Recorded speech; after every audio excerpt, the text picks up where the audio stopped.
Hello. I wanted to come on here real quick and just share my new obsession. I have become very obsessed with sublimating. I've done coasters and I've done coffee mugs in the past, but I really wanted to start doing tumblers. And I want to open kind of a small business and start selling these things. So I did get some like car coasters. These are like kind of like mouse pad type material, like neoprene. And these were my test ones. These I made for my work truck. This is my company vehicle that I drive on the daily basis. These are going to go in there. But I tried my hand at sublimating tumblers. So I have had a time with a sublimation printer. I got a printer for Christmas.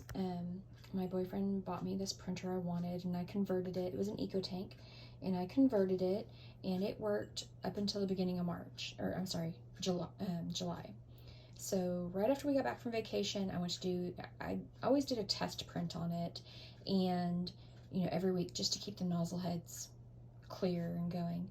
Well, we came back from vacation, the paper jammed, and it could not be fixed. I tried to get it fixed, and it couldn't be fixed. Well, then I ordered a Workforce 7720, a wide format printer, and it would not work right out of the box. There was something wrong with it. I had to ship it back.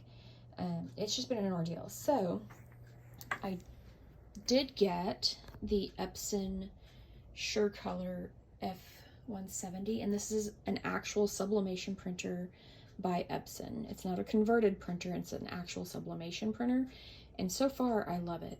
This is my regular HP printer. That's how I remember which cartridges to get. But I got it and I set it up Thursday, I think, and then Friday I started making things, and I am just obsessed. So these are sublimation tumblers, 20-ounce skinny tumblers, and this was the very first one I did. I did this last night. My boyfriend, he loves skulls and things like that, and his girls call him Swag Dad. So I made this, and it's it's a little bit of a learning curve, right? Because I learned how to use Canva, but I didn't realize that when I downloaded my image or my design that it wouldn't keep the sizing. So I had to learn how to scale things down. But I mean, it still worked. There is a seam, but I mean, I don't think he minds, and I surely don't mind. I mean, there's always going to be a seam unless you get a seamless image, So these are images that I got. These background images are images I got from Creative Fabrica. I have a subscription of that. And so then I just did the wording and got it the way I wanted it, and I love it. And then I stuck on the bottom these tumblers, the blanks I got from Amazon, and they came with the rubber bottom that you can stick on there. And then for myself, I made this pig one because I love pigs. And I've actually done a sweatshirt and a baseball shirt for myself with the same image. And then I put my Mad for Pigs on here, and it looks like it didn't take. It looks, real light and blurry, but that's because that's how I designed it. And so in retrospect, I wish I'd not done it that way, because it looks wrong, but it's not. This is my third one I made today. I made that one late last night, and then I made these both today. This is for his mom. The girls call her Gigi. So I made this one for her. I have one designed for pretty much everyone in the family now. But then I got to thinking, I need a way to keep track of things. And you can purchase like sublimation planners and binders and things like that online. But I like to make things my own, So I had this small binder. It's like I want to say 7x8 or 8x9. I don't know. It's a small binder. It's not like a typical regular binder. It's short. So like comparison to this tumbler, it's the same size as that tumbler. And that tumbler's like 9 point something inches tall. So again, in Canva, I just kind of designed some papers, and then for my tabs, I just used cardstock and I folded it over, and so they stick out just a little bit more than the paper.